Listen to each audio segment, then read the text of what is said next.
ወወልድ ወመንፈስ ቅዱስ አሐዱ አምላክ አሜን። አበይሁን ካላሽን የሺላሆልች እንቶቶቃ ጉቢፈና አቤቱ በሰማያት በላይ ባለው በነጩ ዙፋን ተቀምጠህ ምድርን በፍቅር የምትገዛት የአባቶቻችን አምላክ እግዚአብሔር ሆይ ፍቅርና ፈቅደህ በኃጢአት በበደል በጨረስነው ማችን ላይ ለበረከት የምትሆን ጊዜ ጀምረህ በዚህ በተቀደሰ ተግባር ወንድሞች እህቶች በተሰበሰቡበት ትልቅ መንፈሳዊ ህብረት እንድገኝ ስለፈቀድክልኝ አመሰግንሃለሁ።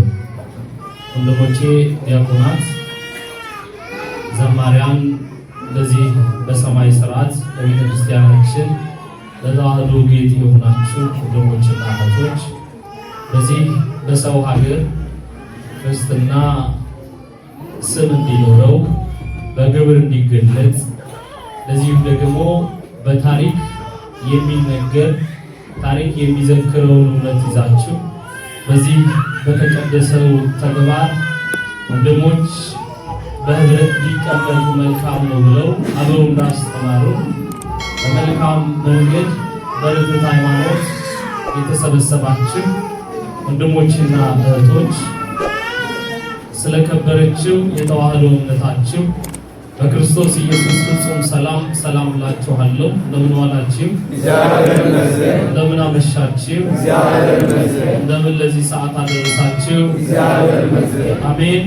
ቸርነቱ የማያልቅበት ምስጋና የባህሪ ገንዘቡ የሆነ ልዑል በላይ በሰማያት በቅዱሳን መላእክታ በታች በምድር በደቂቀ አዳም ማለዳ ውዳሴው አዲስ የሆነ ኤልሻዳይ በቅዱሳን መላእክት የሚመሰገንበትን ምስጋና በምድር የገለጠ ስጋውያንን በስጋ ተገልጦ የወደደ አምላክ ወላዲተ አምላክን መርጦ የሰው ልጆችን ያዳነ ቅዱሳን አምላካችን እግዚአብሔር በዚህ ዕለት በዚህ ሰዓት ቅዱስ ስሙን እያነሳን ለሕይወት የሚረባንን ነገር እንድንማማር ስለፈቀደልን ስለ መልካም ስራው ስሙ የተመሰገነ ይሁንልን። አሜን። አትለይምና አምላክ ወላዲተ አምላክ ቅድስት ድንግል ማርያም ከፈጣሪ በታች ከፍጥሯን ሁሉ በላይ ልዕልት ቅድስት ናትና እግዚአብሔር ባከበራት ልክ የተመሰገነች ባረከች ትሁንልን። አሜን። ቅዱሳን መላእክት፣ ጻድቃን፣ ሰማዕታት፣ አበው መነኮሳት እግዚአብሔር ባከበራቸው በቃል ኪዳኖቻቸው ልክ የተመሰገኑ ይሁንልን። እግዚአብሔር በመንፈስ ቅዱስ ለጥቂት ደቂቃዎች እኔን በቆምኩበት እናንተን በተቀመጣችሁበት ስፍራ ያስተምረን ዘንድ መልካም ፈቃዱ ይሁንልን። አሜን። በዚህ ቀን በደቂቃዎች ውስጥ የምንነጋገርበት የትምህርታችን መነሻ ሐሳብ የሚሆነው በሐዋርያው የቅዱስ ጳውሎስ መልእክት ወደ ዕብራውያን ሰዎች ምዕራፍ 11 ቁጥር 24 ላይ ተጽፎ የምናገኘውን ኃይለ ቃል ይሆናል። ኃይለ ቃሉ በእምነት እንቢ አለ የሚለውን እንይዛለን።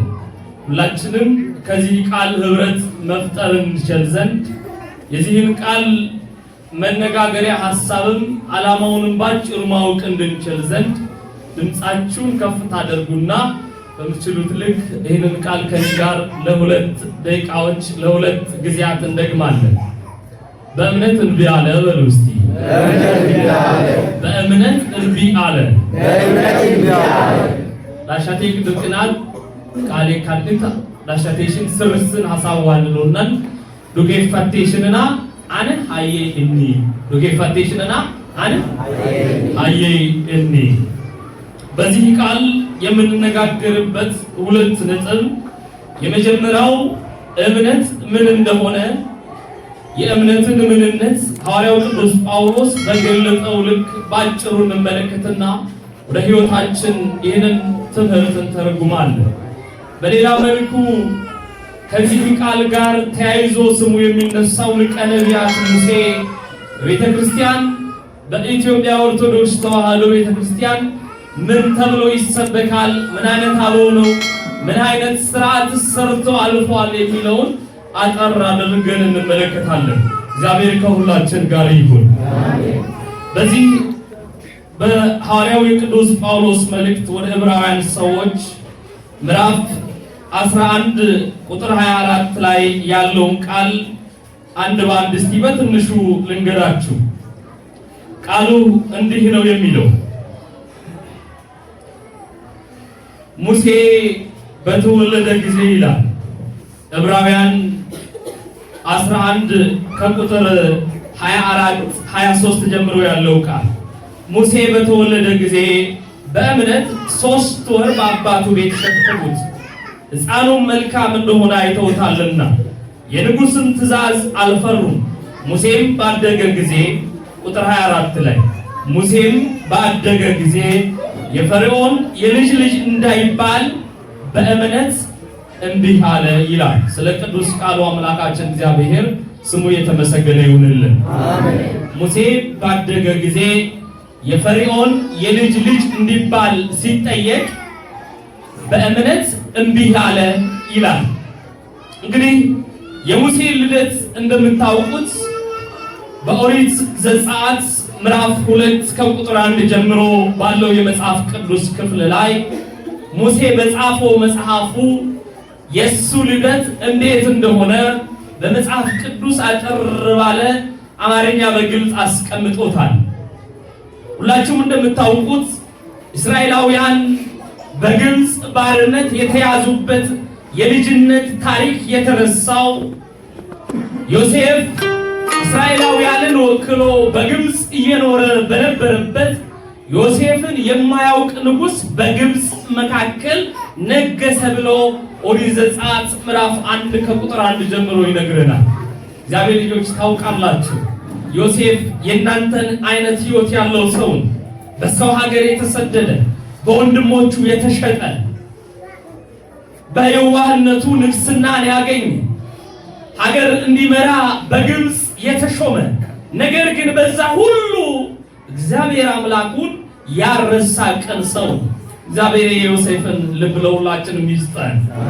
ዮሴፍ እንደዚህ አይነት ሰው ወንድሞቹ ሸጡት፣ በባርነት ለዘመናት አገለገለ፣ ተሾመ። እቤቱ የሾመችው በሰራተኝነት የቀጠረችው ታላቅ ሴት በግብር ስጋ ልታውቀው ወደደች፣ እምቢ አለ። እሱም እምቢ አለ። በእምነት ተመልከቱ፣ በእምነት እምቢ አለ ይላል። ያንን ሞሴስ ደግሞ እንመለከታለን። በእምነት እምቢ አለ። ሲሾም ባለፈው እንደነገርኳችሁ ወንድሞቹ ተርበው ወደሱ መጡ፣ ጠየቁት። እንደዚህ ከዚህ መተናል አሉ። ስለሱ እሱ ላይ ተረኩለት። እያለቀሰ እያነባ ሰማቸው። በእድሜ ልክ ውስጥ እንኳን መማር ያልቻሉ ሰዎች ነበሩ። 12 ወንድሞቹ በጣም አስቸጋሪዎች እንደገደሉት አሁንም የሚያወሩ። ምክንያቱም የጣሉት ዮሴፍ በጉድጓድ ከተጣለበት ወጥቶ ለንግስና ይበቃል፣ በዚህ ክብር ይገለጣል፣ እንደዚህ ይበዛል ብለው አላሰቡምና፣ ስለዚህ እርግጠኛ ሆነው ሞቷል ብለው ለሱ የሱን ሞት ነገሩት። ዮሴፍ ምን አላቸው? እርግጠኛ ናችሁ ሌላ ወንድም ሳላችሁ ብሎ ጠየቃቸው። አዎ አንድ የተረሳ ወንድም አለን፣ እሱም ቢንያም ይባላል፣ ከአባታችን ጋር ወደ ኋላ ቀርቷል። እሱን ይዛችሁ ስትመጡ ነው ለእናንተስ እንደሚሰጣችሁ ስላቸው እንመለከታለን። እግዚአብሔር ልጆች አሁን እንደዚህ በችግር ውስጥ መሰብሰባችሁን አታስቡ። ይሄ ደካማ ስጋ የምታውቁት ኃጢአተኛ ሰው ቢናገራችሁን አትስሙ። እግዚአብሔር ሲሰበስባችሁ ምክንያት አለው። እግዚአብሔር በዚች በማይመች ከተማ ማህተባችሁን እንዳትበጥሱ ሲያደርጋችሁ ዓላማ አለው።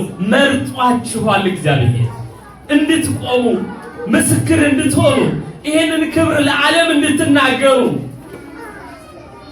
የቃል ኪዳኑ ታቦት የሚከብርባት የሱራፊ ታላቁ ጽዋ የተረጨበትን ምድር አልፋችሁ ነው ያላችሁ።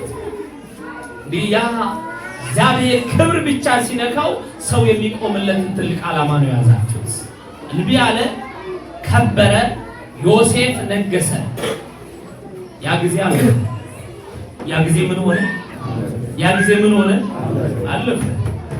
የሚያልፍ ታሪክ እንዳትሰሩ እግዚአብሔር ያበርታችሁ። ተሰብስባችሁ ነበር ተበተኑ፣ ጀምረው ነበር አቃታችሁ ከመባል እግዚአብሔር ይጠብቃችሁ። ዮሴፍ በራሱ በረታ። ዮሴፍ ስጋው ሲደክም እድሜው ሲሄድ ሲያረጅ ዮሴፍ ሲሞት እስራኤላውያን በግብፅ ባርነት ለመያዝ እድለኛ ሆኑ። ኦሪት ዘጸአት ምዕራፍ 1 ከቁጥር 1 ጀምሮ ያለው ታሪክ በዚያ ዘመን ዮሴፍን የማያውቅ ንጉስ ተነሳ፣ ነገሰ በግብፅ። የማያውቃችሁ ንጉስ፣ የማይወዳችሁ ንጉስ ሊነግስ ይችላል። እሺ አሁን ምቹ የሚመስለው ነገር ስለምትችሉ የመጣችሁት ነገር ምቹ የመሰለው ነገር ሊያስቸግራችሁ ይችላል። እሺ እግዚአብሔር ግን ምክንያት ዓላማ ሲኖረው ለዚያ መንገድ መውጫ አዘጋጃል። በግብፅ ምንም አይነት ቻንስ ጠፋ፣ እድል የለም። ያዕቆብ ልጆቹን ትቷል። ዮሴፍ ተረስቷል። ዮሴፍን የማያውቅ ንጉስ ከነገሰ ደግሞ ባሪያ ሆኑ። እስራኤላውያን ባሪያ ሆኑ። ያ ትልቅ ህዝብ ባሪያ ሆነ። እግዚአብሔር ክብሬ ልጆቼ ያላቸው ህዝቦች ባሪያ ሆኑ። እግዚአብሔር ልጆች እንደዚህ አይነት ጊዜ እኮ ይመጣል። የትም ሊመጣ ይችላል፣ የትም ሊሆን ይችላል። ይሄ ሲሆን እስራኤላውያን ጡም መስራት፣ በባርነት መቀጥቀጥ የዕለት ግብራቸው ሆነ። ተቸገሩ፣ ስማቸው ጠፋ፣ አባቶቻቸው ተረሱ። በዚህ ጊዜ እግዚአብሔር በዓላማ እግዚአብሔር በሚያውቀው መንገድ አንድ ብላቴና እንዲወለድ ተደረገ። ሙሴ ማን? ሙሴ ሲወለድ ይገርማችኋል፣ በመጽሐፍ ቅዱሱ ላይ ሁለት የሀገሪቱ አዋላጆች ሁሉንም የእስራኤል ልጆች እንዲያዋልዱ ትእዛዝ ከፈርዖን የተቀበሉ ነበር። ሁለቱ በየቤቱ እየሄዱ ሴቶች የሚወለዱ ከሆነ ያችን ሴት እንድትወለድ ዝም ብለው እንዲፈቅዱ፣ ወንድ የሚወለድ ከሆነ ግን አንቀው እንዲገሉ ትእዛዝ ሰጥቷል ፈርዖን። ኦሪት ዘጸአት ምዕራፍ 2 ቁጥር 1 ጀምሮ አምጡ። ከዚህ በኋላ ሙሴ ሲወለድ እነዚህ ሰዎች ከእናቱ ጋር ሆነው እጅግ መልከ መልካም እንደሆነ ባዩ ጊዜ ለመግደል ሳሱ ነው የሚለው። ለመግደል ምን ሆኑ? እግዚአብሔር መንገድ ሲጀምር ጠላት እንዲራራላችሁ ያደርጋል። እግዚአብሔር እጁ ሲኖርበት ስራዎቻችሁ ላይ እናንተ እንኳን የማታምኑበት፣ እናንተ እንኳን እርግጠኛ ያልሆናችሁበት የሥራ መልክ ይሳካላችኋል። አይደለም ቤተሰብ፣ አይደለም ዘመድ ወዳጅ፣ አይደለም ወንድም እህት፣ አይደለም መናፍቅ፣ አይደለም በሌላው እምነት ውስጥ ያለ ሰው ቀርቶ እናንተ በራሳችሁ ተስፋ የቆረጣችሁባቸው ነገሮች ሁሉ እግዚአብሔር እጅ ካለበት ይሳካላችኋል። አለፉ፣ ሳሱ ይላል። ሳሱ መልከ መልካም ስለሆነ ምን ስለሆነ? እግዚአብሔር ግን መልኩን አይደለም ያሳያቸው፣ ክብሩን ነው። ሙሴ ተወለደና 3 ወር ሸሸጉት። ስንት ወር ሸሸጉት? 3 ወር ሸሸጉትና አልቻሉ። ያለቅሳል። ከ3 ወር በላይ የሆነ ሕፃን ታውቃላችሁ፣ ትንሽ ከፍ ማለት ጀምሯል። ለቅሶ ይበረታል። አስቸጋሪ የዕድሜ ወቅት ላይ ሲደርስ እናቲቱ እያነባች፣ ታሪኩን ስለምታውቁት ልዝለሉ፣ እናቱ እያነባች ውሃ ውስጥ ወስዳ ጣለችው። ማንን?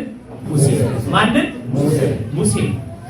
ይሄ ብላቴና ውሃ ውስጥ ከቆየ በኋላ የፈርዖን የልጅ ልጅ፣ የአሁኑ የዘመኑ ፈርዖን ልጅ ማለት ነው። የዋናው ፈርዖን ልጅ እዚህ ኬንያ የሆነ ዘመድ እንደሚመጣ ማለት ነው ንግስና። ዋናው ፈርዖን እንዳለ ሆኖ አሁን ገዢው ፈርዖን እያለ የሱ ልጅ አገኘችው። ውሃዳ ተመለከተችው። እስራኤላዊ ነው ግብፃዊ ነው ሳትል በክብር አሳደገችው። የት? የፈርዖን ቤተ መንግስት ውስጥ ሙሴ አደገ። ይገርማችኋል። ሙሴ ልክ 4-5ኛ ወር ላይ መድረስ ሲጀምር ለቅሶ አላቆም ሲል እስቲ እናት ፈልጉለት ብላ የፈርዖን ልጅ አዋጅ አስነገረች። ሙሴን እናቱ ተጠራችና ተመረጠች። ብዙ ሴቶች ተሰለፉ። ከነዛ ሴቶች ውስጥ አንቺ ትሻለሽ ብላ አንቺ ይሄን ልጅ አሳድጊው ተንከባከቢው ብላ ደሞዝ እየከፈለቻት የሙሴ እናት ሙሴን አሳደገች። ማንን አሳደገች? እግዚአብሔር ጥያቄዎቻችሁን ሲመልስ እንደዚህ ነው። እግዚአብሔር ያጣችሁት ነገር የለም። እናንተ ተስፋ የቆረጣችሁበት ነገር የለም። ያንን ነገር እጥፍ ድርብ አድርጎ ይመልስላችኋል። ልጇን እኮ አይደለም እየተከፈላት ከፍላ ማሳደግ ትፈልጋለች አትፈልግም? እቺና ልጇን ከፍላ ብታሳድግ እዳዋ ነው፣ ደስ ይላታል። ወንድ ስለማይፈቀድ ብቻ ነው ልጇን አሳልፋ የሰጠችው። ያንን ልጇን እግዚአብሔር ባወቀ ነገስታቱ ባላወቁት መንገድ በክብር እየተከፈላት ልጇን አሳደገች። እግዚአብሔር ስራ እንዲህ ነው።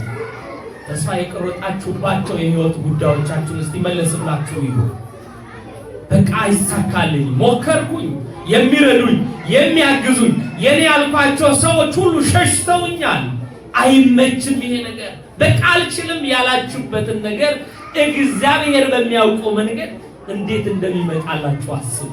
እየተከፈላችሁ ያፈልጋችሁ ያጣችሁት ነገር ያደክማችሁ ያልተሳካላችሁ ነገር እግዚአብሔር በሚያውቀው መንገድ ሲሆን ደግሞ እየተከፈላችሁ ያ ዋጋ ከፍላችሁ ያላገኛችሁት ነገር ዋጋ እየተከፈለላችሁ መልሳችሁ ታገኛላችሁ። እግዚአብሔርን ጊዜ ጠብቁት። እሺ፣ እግዚአብሔር ከሁላችን ጋር ይሁን። ሙሴ በቤት አደረ። የሚያውቀው የግብፅ ቋንቋ እናቲቱ በውስጥ የዕብራይስጥን ቋንቋ ወይንም ደግሞ የእስራኤልን ቋንቋ ታስተምረዋለች። ሙሴ በነገስታቱ ፊት ሲመላለስ አንድ ልዑል ነው፣ እንደ ልዑል ይቆጠራል፣ ይከበራል። ነገር ግን በጓዳ እናቲቱ በምስጢር የራሷን ቋንቋ የራሷን ስርዓት ታስተምረው ነበር። ሙሴ አሁን የማን ነኝ ብሎ እንደሚያድግ ታስባላችሁ? ቺናቴ ናት ነው አሚለው። ቺናቴ ናት፣ ምክንያቱም አሳዳጊዋ እናቱ ናት። እናቱ የምትባለው ግን የማን ልጅ ናት? የፈርዖን ልጅ ናት። እናቱ ተብላ የምትጠራው የማን ልጅ ናት? የፈርዖን ልጅ። የምታሳድገው አሳዳጊው ግን እናቱ ናት። እግዚአብሔር ባወቀው መንገድ መጨረሻ ሙሴ አደገ፣ በረታ።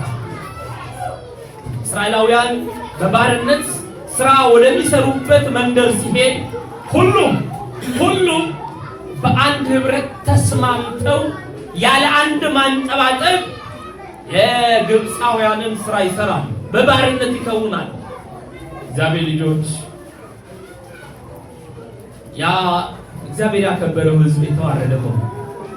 ያ እግዚአብሔር የሚነገርለት ሙሴ እናቲቱ የነገረችው ህዝብና ሙሴ ከተማ ላይ ወጥቶ በየፒራሚድ መስሪያው የግብፅ አደባባይ የሚያየው ሰው የተለያየ ሆነበት። ሙሴ የሰማው እስራኤላውያን የከበሩ ህዝቦች ናቸው። ሙሴ የሰማው እናቱ በጓዳ የነገረችው እነዚህ እግዚአብሔር የሚወዳቸው ህዝቦች ናቸው። ሙሴ የሰማው የእግዚአብሔር ክንድ ከእስራኤላውያን ጋር ነው። ሙሴ የሚያየው ግን እስራኤላውያን በባርነት ቀንበር ተይዘው፣ ሙሴ የሚያየው እስራኤላውያን ለግብፃውያን እንደ ባሪያ ሲታዘዙ ነው። ወጡ ከነበስ ክብርን ስጋቱ አሜን የኖጎ ቃል የኖጎ መልከን እንተናት የዲዮን እንተናት ናኑ አንጉርሰና የቄወንቶ ንስካርካርቱ ናንስ ሲሆነ ለምናን ሲሆነ ታዲያ ኡሙታ ለሙን ይላል ኢፈዳ ለምንት ዲጎች ኢፈዳ አማንቴን ኤሬ ከነት ሁሽታ አማንቴን ዲጎት አሹን ላልንቆት ማነታ ጭናት ይሆነ ዲጎ ቀፋቃችን ለሙግችን ሳሳወና አሳወና ወርሰነታ ነው ጄናን በህዋ ወርሰነታ ነው ሽንሳሳወና እስታኩት ኩምንቴን ኩንጉይ ባክ መስቀልኪ አንጎራዲንኪ ሽንሳሳውን ኮና ለሞና ሳው ለቧሳዋ ሳው ሐሳዋና ናየቄ ጎዳኖ ወንቶን እንሳ ቀድንም ለብስ ቃል አሜን ከናሳዋ ማጨሻ ተንሳቃ ሙሴንኮ በወርሰዳዳ አሽሚያታን ዱደ ከነጋ አኒ እስራኤልን ተቃላና ያን ማች ካኒ ግብጽ ጋር አለማመደቶ ያዳ ሶልጌ ሰተነን ድንታን ጋንሶሽ ወይ ዳቦናሽ ቃቼ ዳሉ ዳዋሽ ወይ ዲሱኑ ወንቶ ጋር ባንጉልን ካለን እኮ በረከቱ ዲስትዝኑ ሼስ አዘዘመይ ነው አና ኦነጋ ሼስ ማይ አዘዘመይ ነው ያጥቃ ወልጋር ነው ሙሴን ኮና ቀርቃራ ነው ማለት ሰክሪ አየቀርቃራ ነው እስራኤላውቻ ቀርቃሪ ጋር ግብጽ ጋር ነቀን ነው እና ሬኑ ራያድና ጣፋን ነው ሙስታኔ ኢሳሰዳል ግብጻዊም እስራኤላዊታ እስራኤላዊ ነው ባደር ያቸው ኢሳካ ማቃ ለሙስ ጁጆ ለሙስ አየያቸው ቢያ ግብጽ ድን ልኡል ኢንካቤ ኦሎባ እና ይጋው ገነን ለሞልቱ ማሞል ተቀበል አቦ ታኔ ሼቃ ፈጀከል ቀርቃራ ግና ታኔ ለምታንገድያን እንታንገድ በዮን ጎዳንቱ ታኔ ካወጋጋ ወንቱን እንሳቸው ሼሳቸው ታወጋ አሽን ማሰን ባናን አሽን ማሰን ባናኒ አሽን ባናኒ ያ አናው ሺያ መቃና ቤሳ ወቃይ ሺ መቃና ማስ ቤሳ አዮማ ሺያና ማስ ቤሳ ሺያ ዮማና ዋሪያ ያኒቃ ኦጋም ኦዶች ጭንጭን ማርታምቃ ፈሪዮሊት ታልቶች ጉባኤ አስደረጋ ይሄ የሚወራው ነገር ምንድነው ሙሴ በህዝብ አደባባይ ቆሞ ልጄ እንድባል ልጄ እንዲሆን እጠይቀዋለሁ መልስ ይሰጠኛል እስራኤልና ግብጽ መካከል የሚነዛው ወሬ ይቆማል ብላ አሰበች ይሄንን ማደረገች አደባባይ ላይ ሰው አስጠራች ጉባኤ ተዘረጋ ህዝብ ቆመ ሰዎች ሁሉ ተሰበሰቡ ሙሴን ከወትሮው የተለየ ወርቅ አስጌጠችው ጫማ አስለበሰች አደባባይ ላይ ወጣ ሙሴ አስቡት እግዚአብሔሮች የሰማችሁ ነው ብዙ ሰዎች ክርስትናቸውን ወደው አይደለም እዚህ ሀገር የበጠሱት ማተባቸውን የበጠሱት ወደው አይደለም የሚገኘው ይሄ ስጋዊውን ጉዳይ ይዘው ነው አይደለም የሚሰጣቸውን የወርቅ ጫማ አይተው ነው ገንዘብ አይተው ነው ስራ አይተው ማተባቸውን ለመበጥ ወደው ይመስላችኋል አብዛኞቹ ሰሞኑን ያወራችሁ ነበርኮ ወያውዬ በየሙስሊሙ ቤት ስትሄዱ ነበር አይደል ያነባል ውስጡ እኮ ያስተው ያነባል ወዶ አይደለም ክርስትናውን የተው ይሄ የምታየው ጌጥ ነው ሁኔታ ነው አስገዳጅ ነገር ነው እናንተ በየዕለቱ የምትፈተኑበትን ጉዳይ ነው እኔ እንደ ቃሌ እንደ ተረካውን ማወራው የየቀን ፈተናችሁ ነው ለስራችሁ ፈተና ነው ይሄ ሙሴ አደባባይ ላይ ወጣና እሷ ስላስጌጠች እሷ እስካሁን ስላሳደገች አስተውሉ ለእናት በክብር ስላሳደገች አልበደለችውም በድላዋለች ሙሴ በልጅ ክብር ነው ያደገው ሙሴ አንድ የግብጽ ልዑል የሚለብሰውን እየለበሰ ነው ያደገው ሙሴ አልጎደለበትም እግዚአብሔር ይመስገን እናንተ እኮ ጎሎባችሁ ነው ክርስትናችሁ የመረጣችሁ ስራችሁ ላይ ተጽዕኖ እንዳለው ያወቃችሁ ህይወታችሁ ላይ መከራ እንዳለው እየገባችሁ እንቅስቃሴዎቻችሁ ላይ የገዛ ወንድሞቻችሁ የሚያመጡትን መከራ እያሰባችሁ የኢኮኖሚውን የኑሮውን የተለያየውን ፈተና እያወቃችሁ ነው ክርስትናውን አጣብቂኝ ውስጥ አስገብታችሁ ያዛችሁ ማህተቤን አልበጥስም ያላችሁት ስህተት የለብኝም ያላችሁት እናንተ መከራ እኮ እንደው በዚህ መናኛ በሆነ ዘመን ሆኖ እንጂ ትልቅ ታሪክ ትልቅ ገድል ነው እኮ እግዚአብሔር ልጆች ትልቅ ነገር ነው ሲዳማ ውስጥ 2011 ትልቅ ጸብ መነሳቱን ታስታውሳላችሁ እዛ ጸብ ውስጥ ብዙ ሰዎች ሳይወዱ እምነታቸውን ካዱ ማህተባቸውን በጠሱ አንድ ነጋዴ የሆነ ከሌላ አካባቢ ወደ አካባቢ የሄደ አባት ማህተቤን አልበጥስም አለ ስለዚህ ፖሊሶች ሸሽቶ ቤቱን ንብረቱን ትቶ ወደ ፖሊስ ጣቢያ ሄደ እየሰማችሁ ነው ፖሊስ ጣቢያ ሲሄድ ያድኑኛል የህግ ሰዎች ናቸው ከለላ ይሆኑኛል ብሎ ነው የሄደው ፖሊሶቹ ራሳቸው አሳልፈው ፖሊስ ጣቢያው ፊት በአደባባይ ላይ እንዲገደል አደረጉ ያውም ቪዲዮ ቀረጹ አሟሟቱን ለሰው ተናገሩ ይሄው እንደዚህ ነው የምትሆኑት አሉ በዚህ ዘመን ልጁ ከተደበቀበት መጣ። አሁን አባቴ ተገሏል። አባትህ እንዲህ ስላለ እዚሁ ሰው ፊት ተገሏል። አንተስ ማተብህን አትበጥስም ወይ አሉት። አባቱ ያንን ስጋዊውን ቤት ወርሶ እዛ መቅረት አልፈለገም። የአባቱን መኪኖች አሁን ማወራላችሁ እውነት እንትን አይደለም፣ ታሪክ አይደለም። በዘመኔ እኔ በአካል እጄ ያየሁትን እውነት ነው የምነግራችሁ። ይሄ ልጅ በቃ እንደ አባቴ ምን በሉ ግደሉ፣ እንደ አባቴ ምን በሉ ግደሉ፣ ምን በሉ ግደሉ። ወጣት አማራጭ ማድረግ ይችል ነበር። እንደው ብዙዎቻችን በስጋ ድካም እንደምናደርገው ለጊዜው እሺ ልበላቸው ብሎ መሸወድ ይችል ነበር። ለጊዜው ይሁን አሁን የልቤን እግዚአብሔር ያውቃል ማለት ይችል ነበር። አባቱን ተከተለ። የአባትን ንብረት፣ የአባትን ቤተሰብ፣ ልጆችህን፣ ሌሎቹን አንተ ታስተዳድራለህ፣ አንተ እንኳን ቅር አሉት ሽማግሌዎች ወጥተው። ማህተባቸውን የበጠሱ ኦርቶዶክሳውያን ሽማግሌዎች ናቸው የሚለምኑት። እኛም እኮ ወደን አይደለም ይሉታል።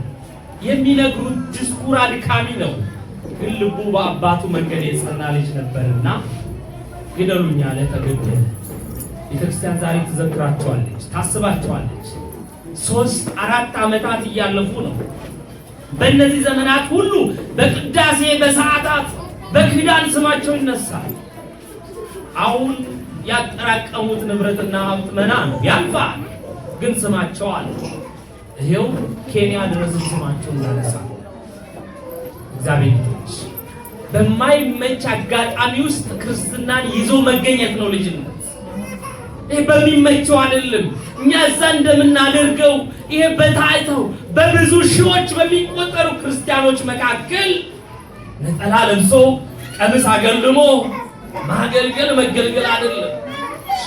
እንደዚህ አይነቱ ፈተና ውስጥ ለልጆቼ፣ ለቤተሰቤ፣ ለስራዬ መከራ ነው በሚባል ግራ ቀኝ ፊት ኋላው መከራ በሆነበት የእናንተ አይነት ኑሮ ውስጥ ለክርስትና መትጋት ነው ትልቁ። እግዚአብሔር በዚህ ያጽናችሁ፣ እግዚአብሔር ያበርታችሁ። ሰይጣን ክፉ ነው። ይሄው ተደነቃችሁ፣ ይሄው ተበረታታችሁ፣ ይሄው ጥሩ ነው ተባላችሁ። እስከዚች ያለው የሚያስብል ነገር ያመጣባችኋል። ነገር ግን እስከ መጨረሻ የሚጸና ነው ብለውና እግዚአብሔር እስከ መጨረሻ ያጽናችሁ። ሙሴ አደባባይ ወጣ፣ እጁን አነሳና ተጠየቀ። ንግሥት በዘውድ አደባባይ ላይ ቁጭ ብላ ሙሴ ልጄ ይለኛል እናት አድርጎ ይቀበለኛል ብላ በደስታ ሰፍ ብላ ትጠብቃለች። ሙሴ ተጠየቀ። አደባባይ ፊት ቃል አሳላፊው እንዲህ አለው፣ ሙሴ ሆይ በፈርዖናውያን ምድር ስላንተ የሚነገረውን ሰምተናል፣ ከግራ ከቀኝ የሚናፈሰውን አይተናል። አንተ አሁን የፈርዖን የልጅ ልጅ አይደለህምን ብሎ ጠየቁት። አስቡት ያንን አደባባይ፣ ውጤቱን አስቡት። ሙሴ እምቢ ካለ ይገደላል። እስራኤላዊ ነው፣ ሸውዷቸዋል፣ ሕግ ጥሷል፣ ይገደላል። አለበለዚያ ካዘኑለት ሙሴ ምን ይሆናል? ባሪያ ይሆናል። ካዘኑለት ምን ይሆናል? ባሪያ ይሆናል። ሙሴ ለባርነት ነው የተወለደው? ለባርነት ነው ወይ? ለባርነት ነው አይደለም፣ አይደለም። ሙሴ የእግዚአብሔርን ሕዝብ ይዞ እንዲወጣ እንዲሻገር ነው የተወለደው። እግዚአብሔር በዚህ ፈተና ውስጥ ሲያስቀምጣችሁ ምክንያቱም አንተ ታውቃለህ በሉት። እንደ ቅዱስ ጴጥሮስ አንተ ታውቃለህ። ስትጠየቁ እኔ አልችልም፣ እግዚአብሔር ያውቃል።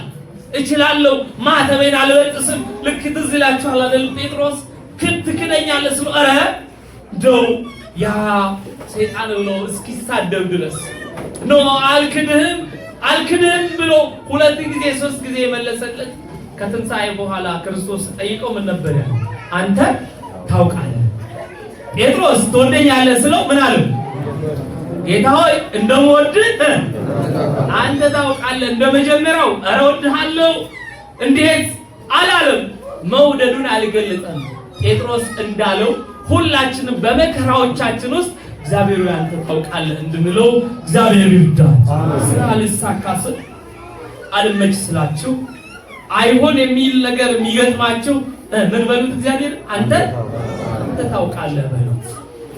ያለ ስራ ወራት ቁጭ ብላችሁ ግራ ቀኛችሁ ጨልሞባችሁ በቃ ትናንት ይሄንን ነገር ስላላደረኩ ብላችሁ የቆጫችሁ ሰዎች በቃ ይሄንን ባለማድረግ ይሄንን ስራ ያጣሁት ያኔ ቢሆን የት በደረስኩ ብትሉ ሰዎች እግዚአብሔር መድረሻዎቻችንን ሁሉ ያውቃልና እግዚአብሔር ያንተ ታውቃለህ በሉት። አሁን ብዙ እየወለዳችሁ ነው፣ እየበዛችሁ ነው። በዚህ አስቸጋሪ ለወጣቶች በሚያስቸግር ሙቀት ውስጥ እነዚህ ህፃናት ይዛችኋል። እንዴት እንደምትባረኩ ደግሞ እናቶች እናንተ ህፃናቶቻችሁን እቅፋችሁ ስር ይዛችሁ የመጣችሁ አባቶች እናቶች የእናንተ በረከት ከኛ ከነዚህ ይበልጣል። እውነቴን ነው ብላችሁ ይበልጣል። በቃ የሚበልጥ ከሆነ ይበልጣል ነው ማለት ያለብን አይደለም? ይበልጣል የእናንተ በረከት። ያ ብላቴናው ሙሴ እናቱ እቅፍ በትክክለኛው መንገድ ስላደገ ነው ዛሬ በአደባባይ የቆመው። ምን አለ? የፈርዖን የልጅ ልጅ አልባልም፣ በእምነት እምቢ አለ። በእምነት ምን አለ? በእምነት ምን አለ? እምቢ አለ። አረ ንገሩኝ፣ በእምነት ምን አለ? ለምንድን ነው እምቢ አለው? በእምነት በእምነት በእምነት። ከዚህ በኋላ ያለው ታሪክ እጅግ አሳጥሬ ልንገራችሁ። እንግዲህ ሙሴን በመጽሐፍ ቅዱስ ስትመለከቱ ከ800 ጊዜ በላይ ስሙ ተጠቅሷል። ሙሴ ሙሴ የሚል ስም በመጽሐፍ ቅዱሳችን ወደ 800 ጊዜ ታገኛላችሁ። በእነዚህ ጊዜዎች ሁሉ ሙሴ ከእግዚአብሔር ጋር ያለው ጥብቅና፣ ከእግዚአብሔር ጋር ያለው ክብር፣ ከእግዚአብሔር ጋር ያለው ልጅነት ሙሴ እግዚአብሔርን ለልጆቹ ለእስራኤላውያን እንዴት እንደጠየቀ፣ እንዴት እንደማለደ፣ እንዴት እንደለመነ ነው የምትመለከቱት። አንብቡት። እሱን አሁን አልነግራችሁም። ሙሴ በጣም ያሳዝነኛል። በመጽሐፍ ቅዱስ ማን ያሳዝናሃል ካላችሁ ብቸኛው ምላሽ ሙሴ ያሳዝነኛል። በጣም አስቸጋሪ የሆነ ህይወት በመጽሐፍ ቅዱስ ያለፉ ሰዎች ብዙ ናቸው። አይደለም እንዴ? ለክርስትናቸው መከራን የተቀበሉ ሰዎች ብዙ ናቸው። ሙሴ ግን በእጅጉ ያሳዝነኛል። የሙሴ ማሳዘን የቱ ጋር መሰላችሁ? ልክ እስራኤላውያንን እግዚአብሔር ይዘውጣ ስለው እኔ ኮልታፋ ነኝ አለ። እኔ ምንድን ነኝ? መናገር አልችልም፣ ኮልታፋ ነኝ፣ ሽማግሌ ነኝ፣ ደካማ ነኝ ይላል እግዚአብሔር። እግዚአብሔር ደግሞ አፍ እንዲሆንህ አንደበት እንዲሆንህ ወንድምህን ሌዊን ሰጥቼዋለሁ፣ ሌዋዊው አሮን ከአንተ ጋር ይሂድ ይናገርልህ ይለዋል። ሙሴ እዛ ይሄዳል፣ ያምናል። እግዚአብሔርን በደንብ ካመኑ፣ እግዚአብሔርን በሚገመት ሳይሆን በሚለካ እውነት ካመኑ ነቢያት መካከል ሙሴ ቀዳሚው ቀነቢያት ነው እንደምታውቁት። ከዚያ በኋላ ህዝበ እስራኤላውያን ይዞ ሲወጣ እስራኤላውያን አስቸጋሪ ነበር። ምን ነበሩ እስራኤላውያን? አስቸጋሪ። እስራኤል ዘነብስ ዛሬኛም እንደምናስቸግረው ጉዞ የሆነ ነገር ሲጀመር ጭቅጭቅ እንደምናበዛው ሙሴን ገና ከመውጣታቸው ገና ትንሽ ተጉዘው እንዴት አወጣህን፣ ለምን አወጣህን የሚል ጥያቄ ያበዙበት ነበር። ያንን ሁሉ መከራ ችለዋል። ሙሴ ተሰድቧል። ሙሴ በእስራኤላውያን ተሰድቧል። አንተ ሽማግሌ ተብሏል። እግዚአብሔር ቅጣት ያመጣል፣ እሱ ደግሞ ይመልሳል።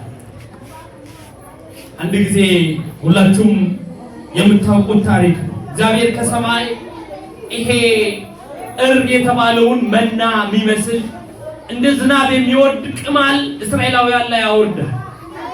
ሙሴ እጁን ሲዘረጋ ያ ከላይ የሚወርደው ቅማል ይቆማል። ሙሴ እጁን ሲመልስ እንደገና መውረድ ይጀምራል። እንደገና እስራኤላውያን ክፉዎች ናቸው። ከስር ባላ ሰሩለትና ከእጁን እንደዚህ ሙሴ ደክሞኛል። እንዴት ይደክመሃል? እኛ እየተበላን ነው። እጅን ዘርጋ ይሉታል፣ ይዘረጋል።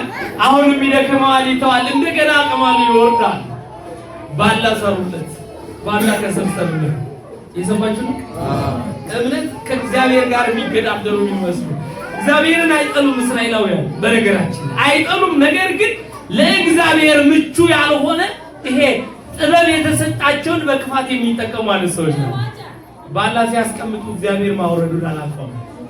ሙሴ እንግዲህ እንደገና ተራራ ላይ ወጣና እግዚአብሔር ሆይ እሞትብሃለሁ ይለው። እግዚአብሔር ሆይ ምን ልባል? በቃ እኔም እሞታለሁ። እጄን መዘርጋት አልቻልኩም። ለ7 ቀን ቆሜያለሁ በዚህ አደባባይ። እስራኤላውያን ግን አልተመለሱም። ልባቸው ስለኔ ብለህ ማራቸው። ስለ ልብህ መራራት ብዬ ሙሴ እስራኤልን ስንት ጊዜ ልማር ብሎ እግዚአብሔር ጠይቀ። ስንት ጊዜ ልማር? አሁንም በእናባቶቻችን በቅዱሳን ጸሎትና በረከት እግዚአብሔር ይማረን። ሙሴ መጨረሻ እጅግ የሚያሳዝነው ነገር እግዚአብሔርን ስንት ጊዜ ሙሴ ያነጋግሩት? ስንት ጊዜ ሙሴ ኮርስ አትማሩ? ስንት ጊዜ? በመጽሐፍ ቅዱስ 570 ጊዜ። 500 ስንት ጊዜ? እንደ ሙሴ እግዚአብሔርን ፊት ለፊት ያወራ ሰው ፊት ለፊት ሆኖ እግዚአብሔርን በቃ እግዚአብሔር ሲፈልገው ተራራ ላይ ይወጣና እግዚአብሔርን ያናግረዋል፣ ይወርዳል። 570 ጊዜ እግዚአብሔርን ሲያናግር መጨረሻ እግዚአብሔር ምን አለው? በኮሬብ ተራራ ትሞታለህ፣ እዚህ የወጣውን ሕዝብ ይዘህ አትሻገርም፣ የርስቷን ምድረ ርስትን አታያት።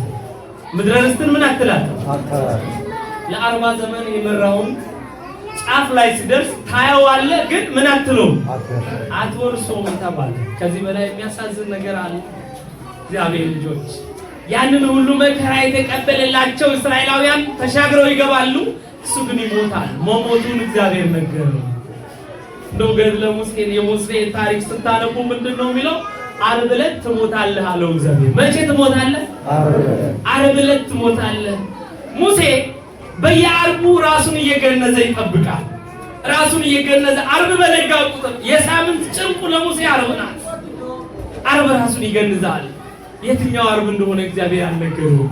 የትኛው ዕድሜ እንደሆነ እግዚአብሔር አልነገረውም። ስለዚህ ራሱን እየገነዘ ዓርብ ይጠብቃል። ስንት ዘመን መሰላችሁ? በጣም ያሳዝናል። እግዚአብሔር ሙሴን እንዲህ አለ፣ ልጆችህን እና ርስትህን እስራኤላውያንን ለማሻገር አንተ የምትሾመው ምትክ የሚሆነው በእግር የሚተካውን ማንን? ኢያሱን አሁን አግኝቼልሃለሁ። ማንን አግኝቼልሃለሁ? ኢያሱ ሲነሳም ሙሴ በዚያ በኮሬብ ተራራ ዙሪያ ቁጭ ብለው እስራኤልን ምድረ ርስትን ያያታል፣ ነገር ግን አይገባባት። መጨረሻ እግዚአብሔር እንደዚህ እያለ ሲያስቸግር ምስቱና ልጆቹ ተሰብስበው እያለቀሱ ጠየቁት። ለምንድን ነው ዓርብ ሁሌ እንደዚህ የምታደርገው አሉት። ዓርብ ለምን እንዲህ ታደርጋለህ ስሉት፣ ልጆቼ ዓርብ ቀን እሞታለሁ አላቸው። ዓርብ ቀን ምን እላለሁ? እሞታለሁ። ልክ እመቤታችን ቅድስት ድንግል ማርያም በሞቷ ሲደርስ ልጇ ወላጇን ብላ ጠየቀችው። ሌሎች አንተ የፈጠርካቸው እልፍ ብዙዎች ሞትን አልቀመሱ፣ እኔ አንተን ወልጄ እናት ሆኜ እንዴት ሞታለሁ አለችው። ልጇ ወዳጇ ኢየሱስ ክርስቶስ ምን ነበር የመለሰላት? አንቺ ካልሞትሽ ለነፍሳት ምሕረት አይሰጥም፣ እነዚህ ምሕረት የሚሰጣቸው አሉ ብሎ ቃል ኪዳኑን ነገራት። እንግዲያውስ እንደዚያ ከሆነ ሞትን ልሙት በደስታ ብላ ነው ሞትን የተ ሙሴም እንደዚህ ነበር ያለ። ልጆቹ ጠየቁ፣ እንዴት አንተ ትሞታለህ አሉት። ሙሴን ምን አሉ? እንዴት አንተ ትሞታለህ? ልጆቼ አላቸው። የመጨረሻ ለቅሰው የሙሴ ዓርብ ይቀመጣል እያለቀሰ ልጆቹን ይመክራል። ልጆቼ በአባቶቻችሁ መንገድ ተጓዙ፣ የእስራኤላውያንን ልብ ግን አትውረሱ። በአባቶቻችሁ መንገድ ምን በሉ? ተጓዙ፣ የእስራኤላውያንን ምን አትውረሱ? ልብ አትውረሱ። የእስራኤላውያን ጠባይ እንዳልኳችሁ በእምነት ሰበብ ሌላ ነገር ያመጣል። ሌላ ነገር አሁን በዚህ ዘመን ያለን ደካማ ሰዎች የምናስበውን ያክል እግዚአብሔርን ያለመተው፣ ሌላውንም ነገር ያለመተው፣ እግዚአብሔርን እሺ ብሎ መቀበል፣ ሌላውንም ነገር እሺ ብሎ መቀበል የብዙዎቻችን ፈተና አይደለም? አይደለም እንዴ? እግዚአብሔር ከእንደዚህ አይነቱ ድካም ሁላችንን የሚገላግል በእምነት ምን አለ? ምን አለ? እምቢ አለ። በእምነት እምቢ እንድንል እግዚአብሔር ይርዳል። እምነት ቅድም እንዳልኳችሁ ሐዋርያው ቅዱስ ጳውሎስ በዕብራውያን መልእክት ምዕራፍ 11 ቁጥር 1 ላይ በደንብ ገልጾታል። እምነት ተስፋ ስለምናደርገው ነገር የሚያረጋግጥ የማናየውን ነገር የምናይበት የምታስረዳ ነው። በዚህ ለሽማግሌዎች የተመሰከረላቸው ዓለም በእግዚአብሔር ቃል እንደተፈጠረ ዓለማት እንደዚሁ እዚሁ ላይ ዓለማት በእግዚአብሔር ቃል እንደተሰሩ ብሎ ከአቤል ጀምሮ ያለውን የእምነት ነገር ያነሳል። እግዚአብሔር ልጆች በእግዚአብሔር ላይ ያላችሁን እምነት በጸጋ እንድታበዙና በግብር እንድትገልጡ እግዚአብሔር መልካም ፈቃዱ ይሁንልን። በመጨረሻ እንደው ሐሳብ ብጤላንታና ትምህርቴን ላጠቃልል። ሁላችሁም እንደምታውቁት እምነታችንን የምንገልጥበት የተዋህዶ ዘርፍ ወይንም በተዋህዶ ቤተ እምነታችንን ከምንገልጥባቸው በርካታ ጉዳዮች ውስጥ ባለፈው የነገርኳችሁ አስራት በኩራት አንዱ ነው አይደለም? አስራታችሁን አውጡ ብያችኋለሁ አይደል? እንደው ይሄ ልጅ ምን ተናግሮ ሄደ ስትሉ አንድ ትዝ የሚላችሁ ነገር አንድ አስራት ይሆናል። ሌላው እባካችሁ የምትችሉ የጸሎት ጊዜ ይኑራችሁ። የምን ጊዜ ይኑራችሁ? የጸሎት ጊዜ። ከእግዚአብሔር ጋር መነጋገሪያችን የመጀመሪያውም የመጨረሻውም ጸሎት እጅግ የማናውቀውን የህይወት እውነት ይቀይረናል። አሁን የፈራችኋቸው ነገሮች አሉ። አሁን የሚያስደነግጧችሁ፣ አሁን የምትፈራቸው ነገሮች እንዳሉ ሁሉ ነገ የምትፈሯቸው ነገሮች አሉ። እግዚአብሔር ልጆች ነገ በተስፋ የምትፈሯቸው ነገሮች አሉ። እዚህ ሆኜ እንደዚህ ካረው ይሄ ነገር ይቸግረኛል የምትሉት ነገር ያ እትብት የሚፈታላችሁ በእግዚአብሔር ቃል በጸሎት ነው። ስለዚህ በጸሎት ምን በሉ? በጸሎት ምን በሉ? እህቶቼ በጸሎት ምን በሉ? በርቱ። እግዚአብሔርን ያዙ በጸሎት ቢያንስ ዳዊት ድገሙ። ቢያንስ በጣም ቀላሉ ጸሎት አሁን ሰማይትና ይሄው መልኩ ቢቀር ውዳሴ ማለት ይቅር እያልኩ አይደል? አስተውሉ። ይቅር እያልኩ አይደል? የማትችሉ ከሆነ እንኳን ሁለቷን ዳዊት ድገሙ። ሁለቷን አጭሯን ዳዊት ድገሙ። ለየዕለቱ የተሰራችውን ሙሉውን ዳዊት ተው። እንደው በእንደዚህ አይነት ሀገር መዝሙር 22ቷ በጣም ትበረታታለች። እንደው እግዚአብሔር መውጣት መግባታችሁን እንዲጠብቅ ዲያቆናት ሁሌ በቤተልሔም ቆመው ከቅዳሴ ከዕርገቱ በደንብ የሚጸልዩት ጸሎት እግዚአብሔር ምኔ ነው? እረኛዬ ነው። እግዚአብሔር ምኔ ነው? እግዚአብሔር ምኔ ነው? እግዚአብሔር እረኛዬ ነው የምትለውን ጸሎት ቢያንስ በቀን አንዳሉ እንደው ልለምናችሁ። በቃ ጸሎት ምን አይነት ኃይል እንዳለው ሌላውን ስታበዙ ስትለምዱት ስናበዛው እንመለከተዋለን። እኛም በጸሎት የምንበረታ እንደሆነ ጌታ መንፈስ ቅዱስ ይርዳል። የያዝናቸው የሚይዙን ነገሮች አሉ። እነዛን ነገሮች በእግዚአብሔር ቸርነት እንድናልፋቸው እግዚአብሔር መልካም ፈቃዱ ይሁንልን። ለእግዚአብሔር መልካም ፈቃድ የመጨረሻ የሚሆነኝ የአገልግሎት ይሄ ነው። ቀጣይ ሳምንት ሄዳለሁ ብዬ ስለማስብ ስለናንተ በሄድኩበት ሁሉ የሚናገረው አንድ እውነት አለ። በዚህ አስቸጋሪ ሁኔታ መሰብሰባችሁ ናት። በዚህ ችግር ውስጥ እንደዚህ መሆናችሁን ብቻ አይደለም፣ ክርስትናችሁን ይዛችሁ በአሕዛብ ሀገር መቆየታችሁ ለኔ ትልቅ ስራ።